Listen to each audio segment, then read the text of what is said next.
welcome to the Tunepact Podcast. I'm your host, the punk rock pop, Lee Pierce. And today we're going to be talking about creating and marketing music for TV and film. And we're lucky enough to have with us today Opāru. Would you mind taking a few minutes to tell us a bit about yourself? So I'm a singer-songwriter.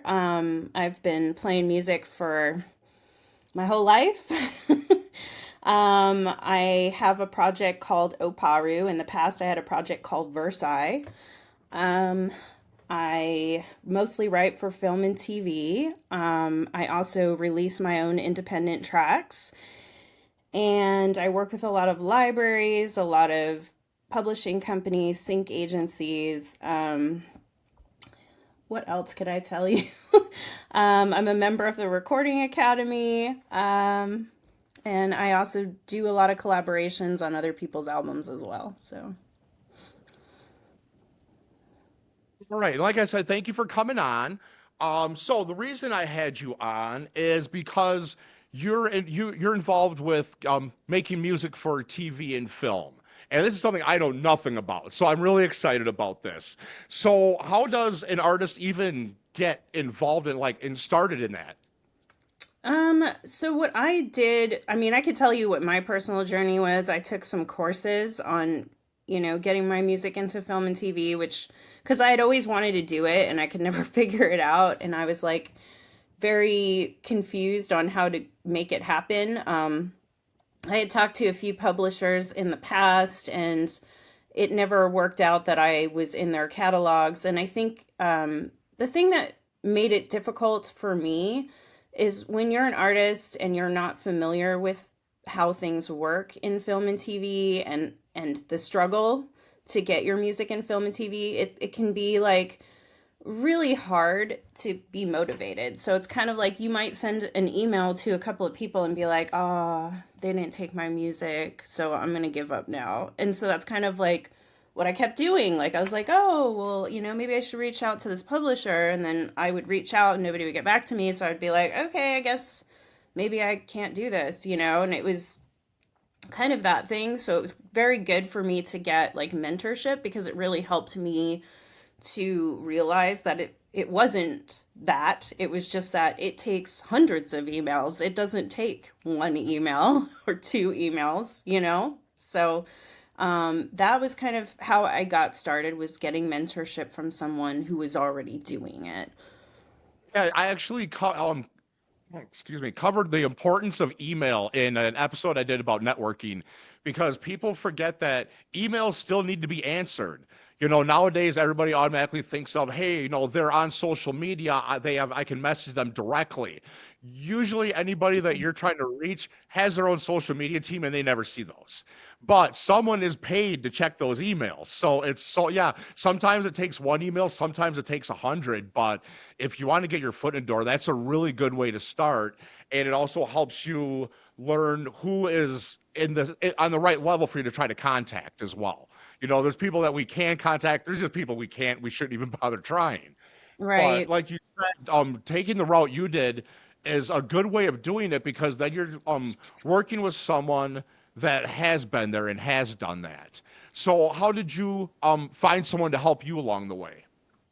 Well, that's what I did, is I got the mentorship. So that was kind of how it helped me, because it gave me that support, because it's like you get kind of disillusioned and then you give up. But if you have somebody who's there, who's like, no, I've done that, that's how it works, then you're like, oh, okay. And you just keep going because you know that it's going to work eventually. You just have to keep trying.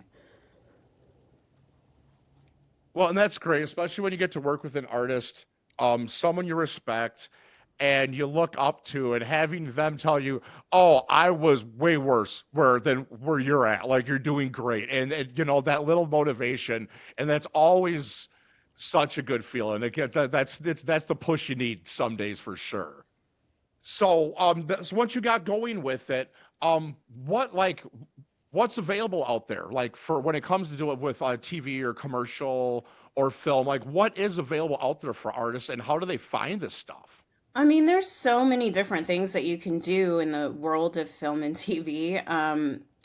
I mean, for me, I'm just a singer-songwriter, right? Some people are just lyricists. Like they don't even do the songwriting part or the melody part. They just write lyrics. I know people who, just are studio musicians that work on film and TV music only. I mean, you could go in as a composer if you wanted to be a composer and do score instead. You could do that. So you could score films or score, maybe they want a special score for a commercial or something like that, or a TV show, and you write all of the tracks for the entire series of that TV show for that year or however many years. Like that could be a really great gig, and it's different than being an artist because you don't have to promote as much because you're not an artist, you're just a composer or you're doing scoring. So it's not, so much like social media stuff.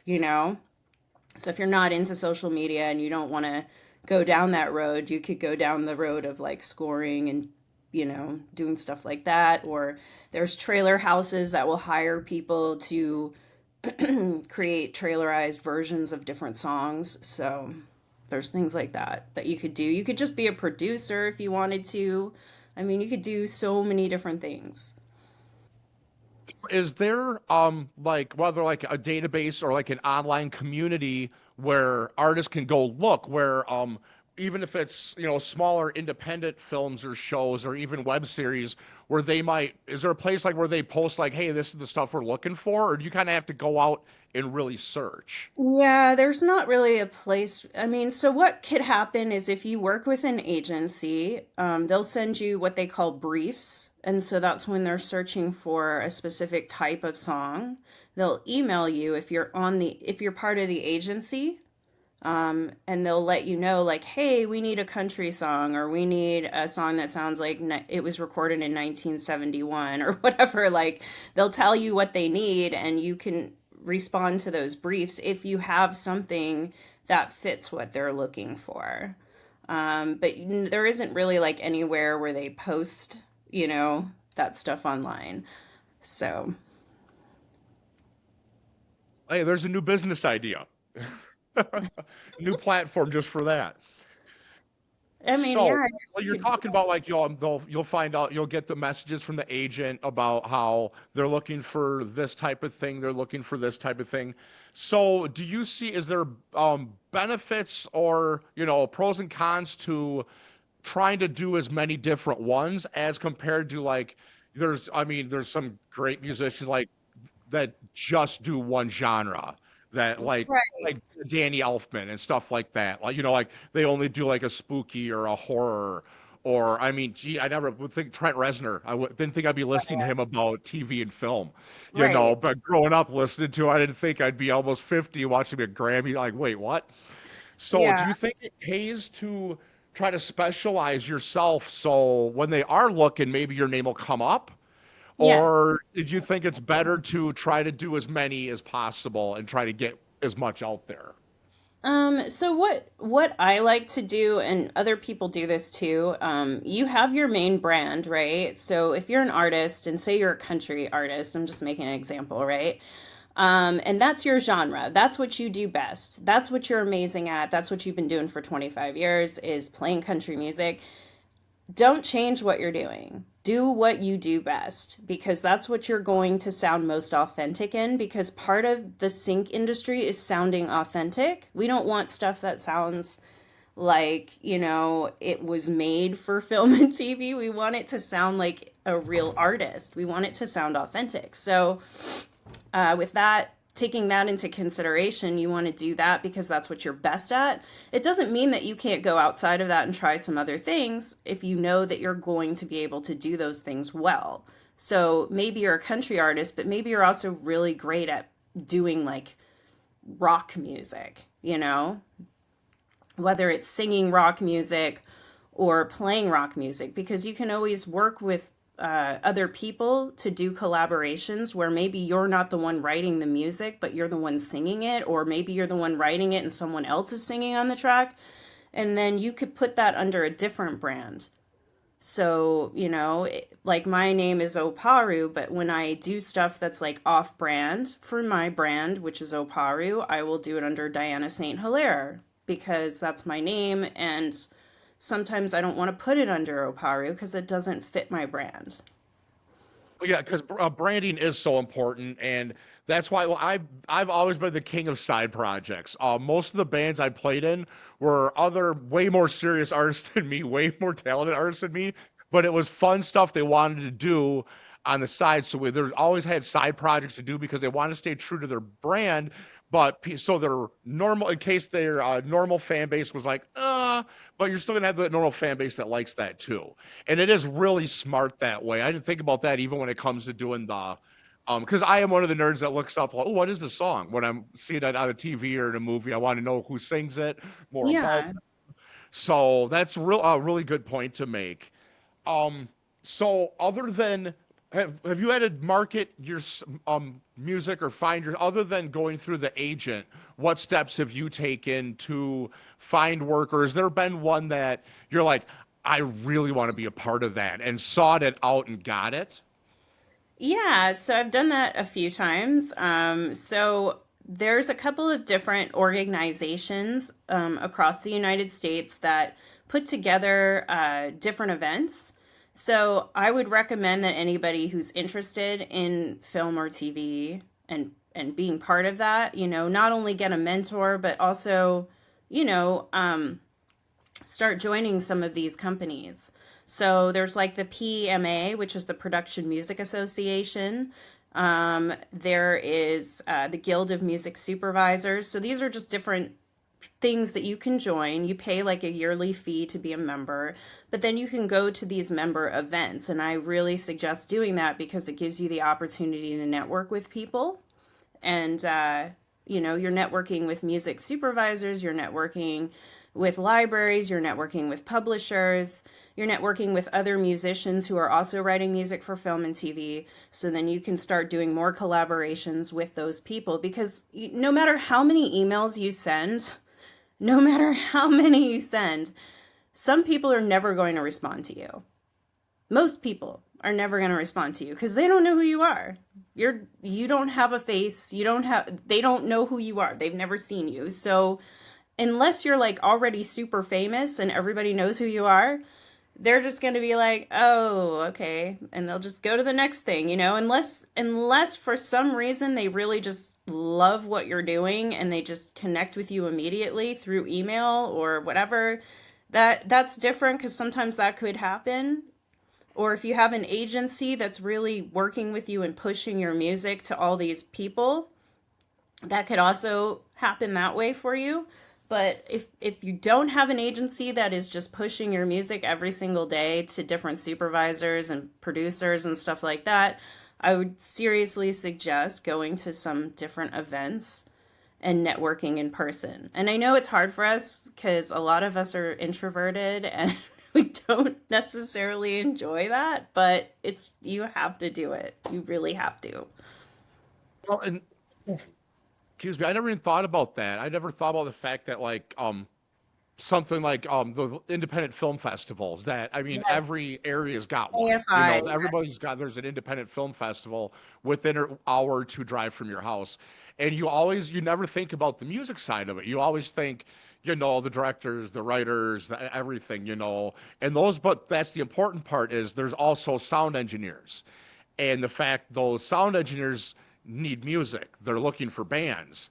And they also are going to be there, and they've probably worked with more than one production company. So something like a film festival is just as far as networking for a musician. I never thought about how important that can be. Yeah, Because, because like you I can. said, especially independent films, people work with all kinds of people. So it's a huge community, but it's a small community in the same sense. So yeah, having one person know of you and your music, that's could be access to 10 or 12 different crews they've worked with before. And then next time they're on a crew, they'd be like, oh hey, I know something for the scene. I know an artist, and you could actually just be sitting at home and get the call. So yeah, I'll never stop saying networking is about one of the most important things you can do, especially in any form of the entertainment industry, is you got to get out there because everybody knows somebody.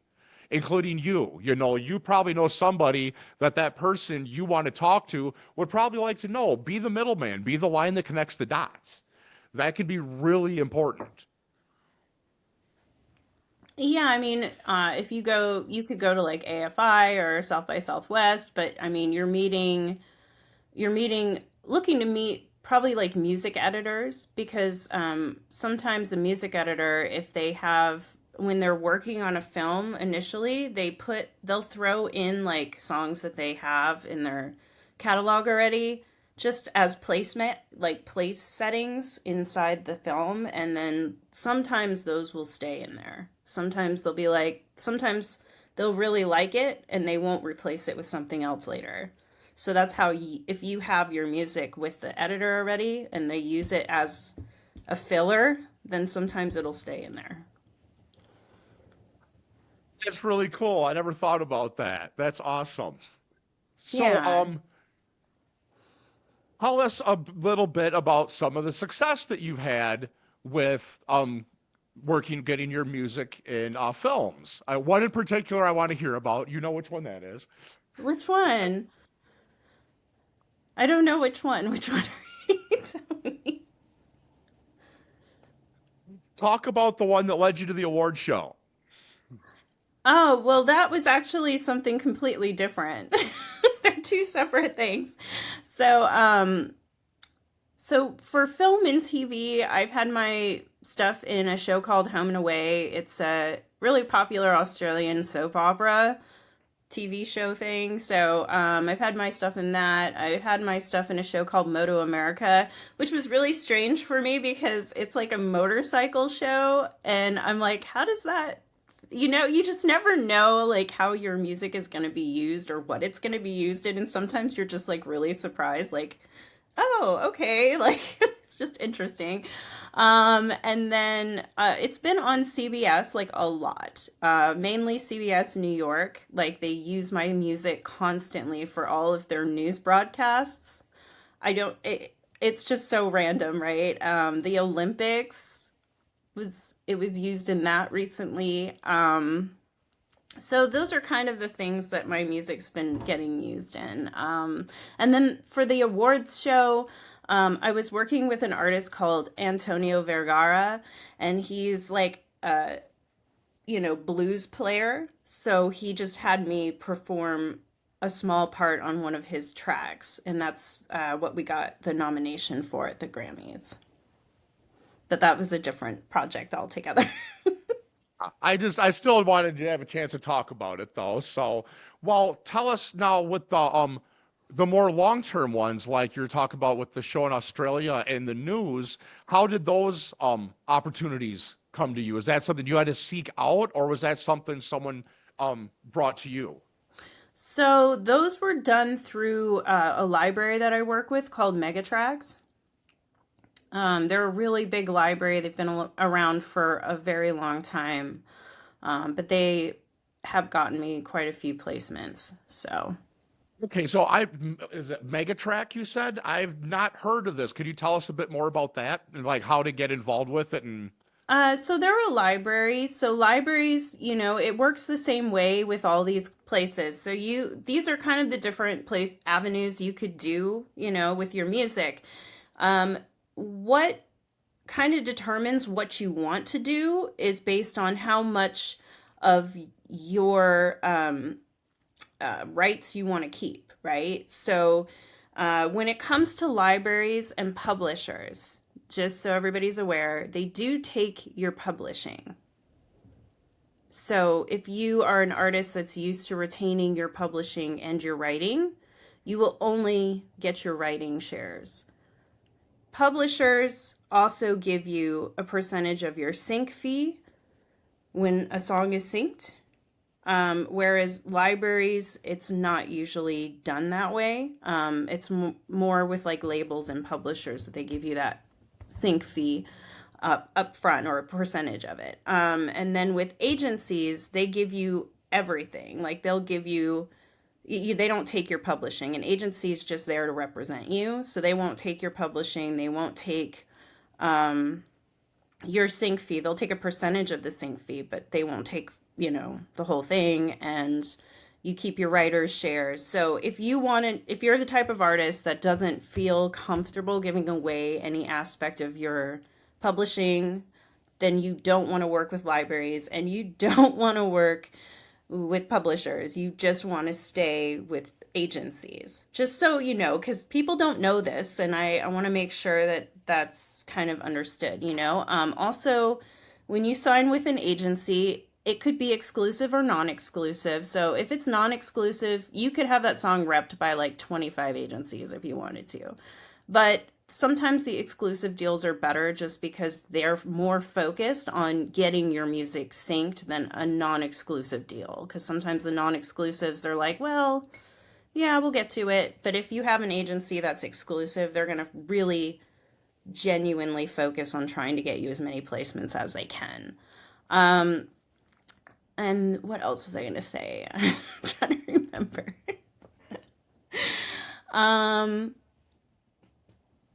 yeah, that's kind of how that works, I guess. Yeah. Excuse me. But actually, to backtrack a little bit, you had mentioned about the motorcycle one. It's something you would never would have sought out, and that was a good point because it kind of ties in with what you had said about it's best to just keep with your own brand instead of trying to change, because there you used your own brand and it ended up being used as something you would have totally probably changed to in order to try to get something with that company, and it worked out so good. So that was real, credit to what you said about just sticking with what you do best, and people are going to find it. Yeah. Yeah, and I mean, it's just what you're best at. Whatever that is. I mean, maybe you're amazing at rapping. I know that I am not. I can't rap at all. I don't try to rap. I don't know. Like I don't think I'll ever be good at that. But, I know that the whole hip hop rap kind of thing is in right now, and they've been using it for the last few years. It's been really big in sync. And so I'm not doing what's mainstream in sync right now. So, but some people are, and they're doing really well because they're doing that a lot. But that's their style and that's what they're comfortable doing and they're good at it. So, Yeah. So, well, what was your first project that you got, or what was your first song that you got into, whether it was TV, commercial, or film? What was the first one, and how did that come about? well, me and my husband made a short film. It's like a 20-minute film. And so I have a couple of songs in that. So that would be the first one. We wanted to go really into it. But then after that was the Home and Away that I mentioned earlier. Okay. Well, that's a good point too, though, is if you want to get um into that, getting the stuff into film and TV is, I mean, there's a lot of people that are independent filmmakers. A lot of people want to do things themselves. Even if you're making your own movie just to put your music in to get it out there, you can now say your music has been in a movie. And look out there on some different independent film boards and stuff. I'm sure there's got to be people looking for stuff. I mean, because they only ever pay for in pizza and beer, so you're not going to make any money on it. But at least it gives you a credit. So like I said, you got a list of credits. Maybe it's stuff nobody's heard of, but you've had stuff in 10 different movies or web series or something, or on a background for a podcast.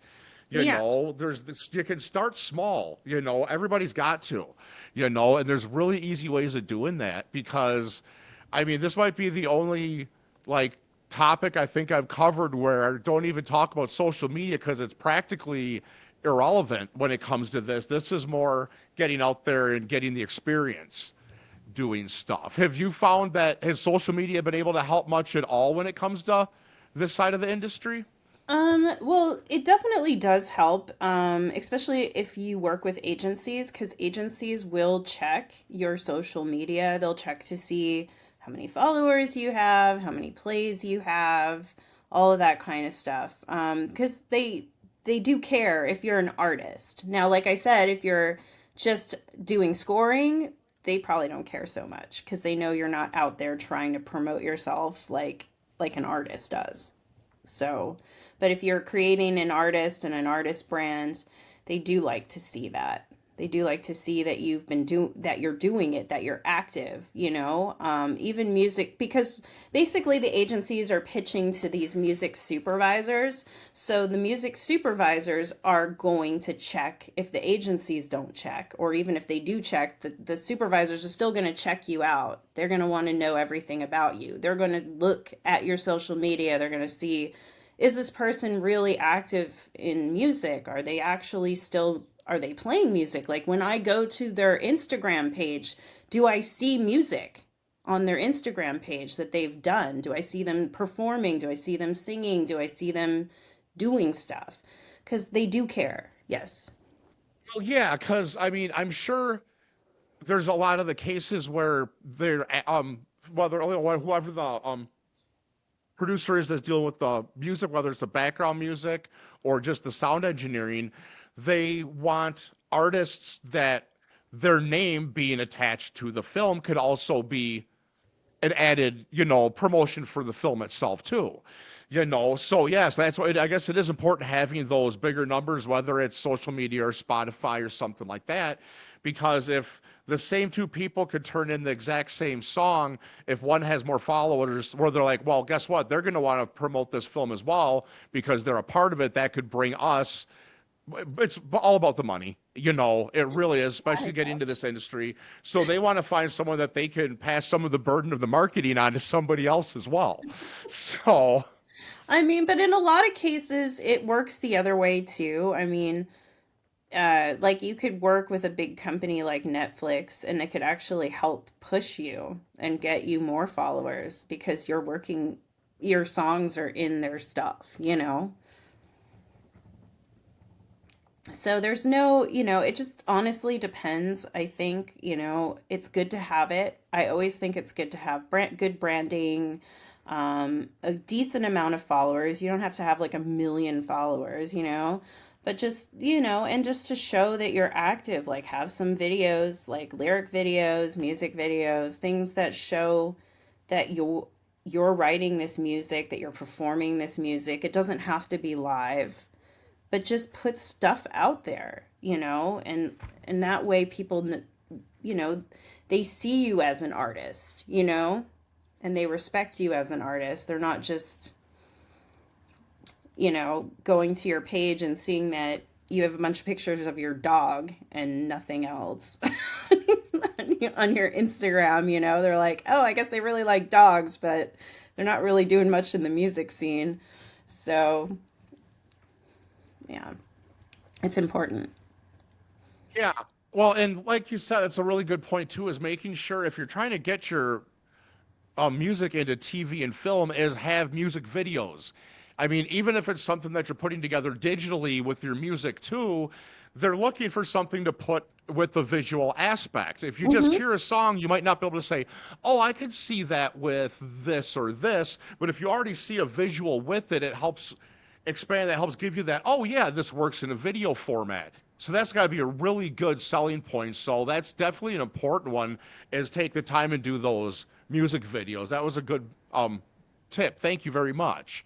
So what other last tips do you have for people that are thinking about trying to get their music out there in the film and TV industry? Um, I think, again, I will say it and I will keep saying it, like networking, in-person networking, not emailing all the time. I mean, you can do email as well. It definitely doesn't hurt to send emails because then when you finally do meet someone in person, you could be like, hey, did you get all those emails I sent you? Or I sent you an email a few months ago, I just want to introduce myself, my name's so and so, and then you already can kind of have a little bit of a rapport with them, even if they didn't see your email, they're probably going to be like, oh yeah, I got your email, but I think that's really important in person, networking, and then also just being humble because I think I see it a lot. Like, I think with a lot of artists, we're like, we've been so taught, oh, you got to talk about your brand and yourself and who you are and what you stand for and da da da da da. And yes, you do need to do that when you're talking to, creating a bio or talking about your latest EP.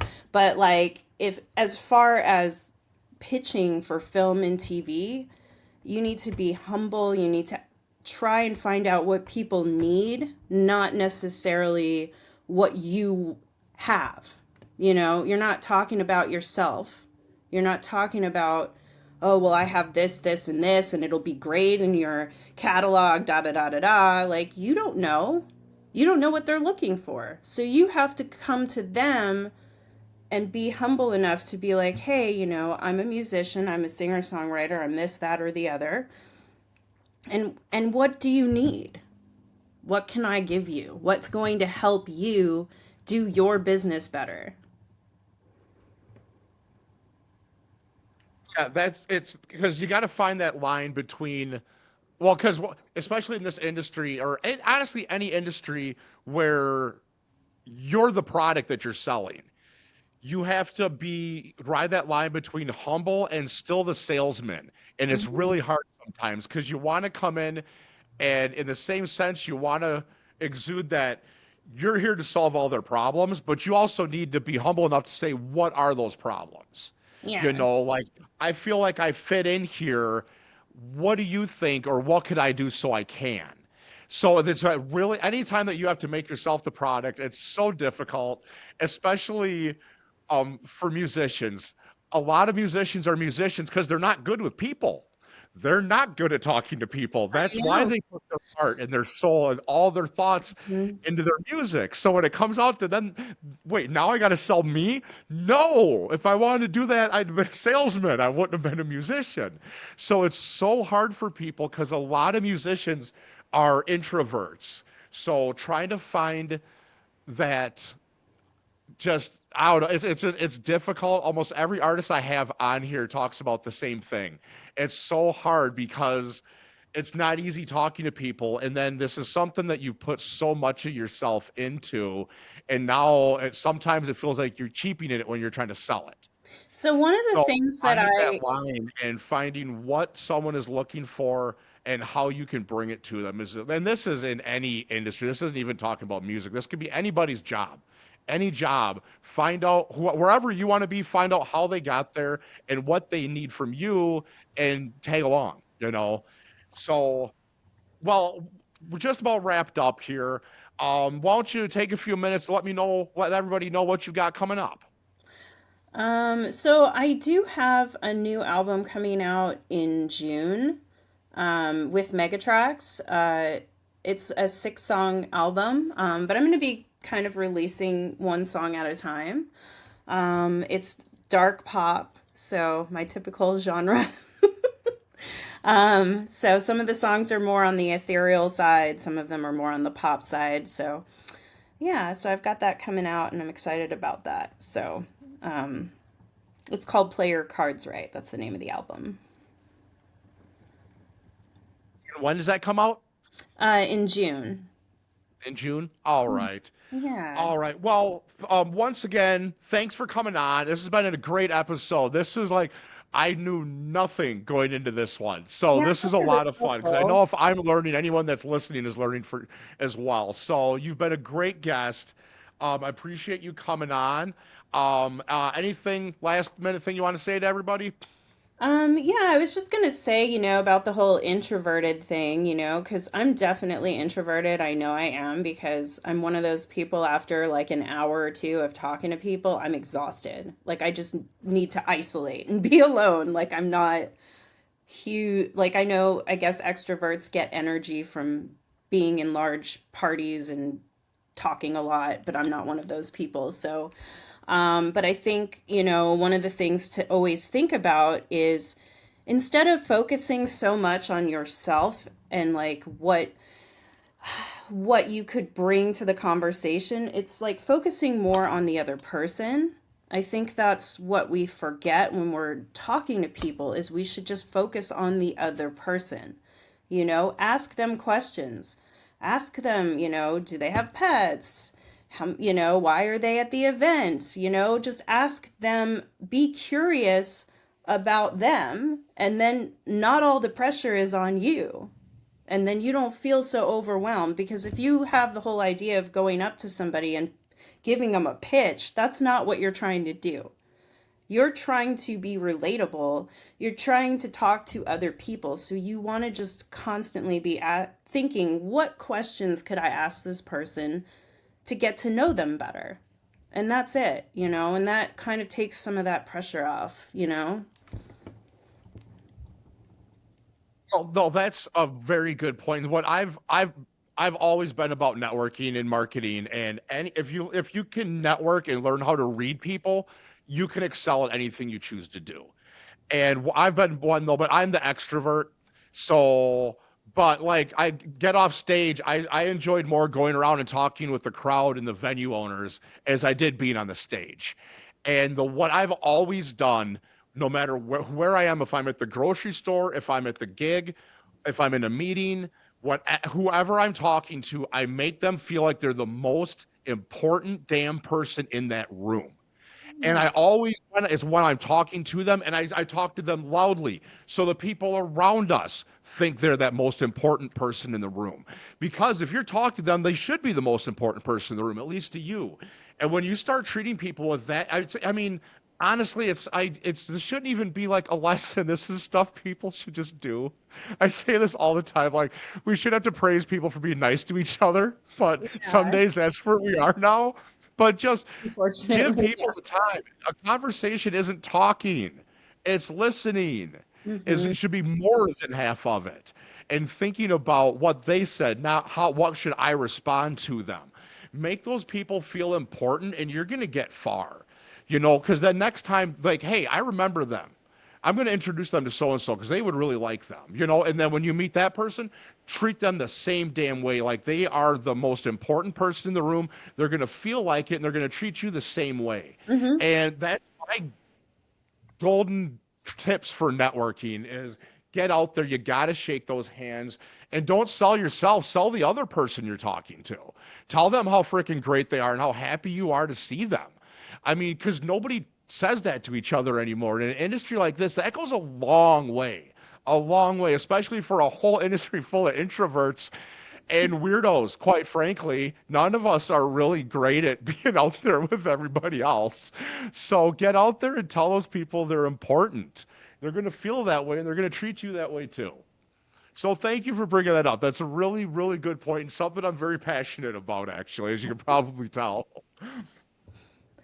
Yeah, I mean, I think that was like the hardest hurdle for me as an introvert to get over, because I was always like, how do I talk to someone? Like, how do I make a connection? And then I was like, oh, okay, I should, talk more about them and what they're doing and get to know them and stop worrying about, oh, I'm a musician. I'm a musician and I have music. Like it's like we're almost like a robot. I have musician. I'm a musician. I have music. I'm here to give it to you. It's like, no, you're not. You're there to talk to people and get to know them. That's what you're there to do. You're not there to do anything else.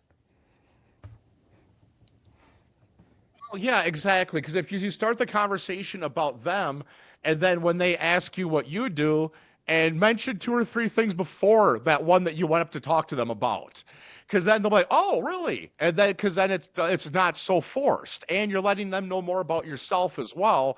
Because Yeah. sometimes it's not the fact you're in the same industry, they have something you need, you might have something they need. There's Right. probably 100 relationships like that each of you have. One of those odd things, like you said, ask them about their pets. You know what? Maybe they've talked to four people today, but they're all dog people, and you're the one cat person they talked to today. It could be those little things, those little conversation starters that could be the deciding factor. You never know. Of Yeah. course, it could go both ways. You could be like, oh crap, I was a cat person. He was looking for a dog person. Yeah. And But I it's mean, those little things that it's the same with whether you're looking at trying to get talking to a producer or a label, or it should be the same as when what your fans want from you.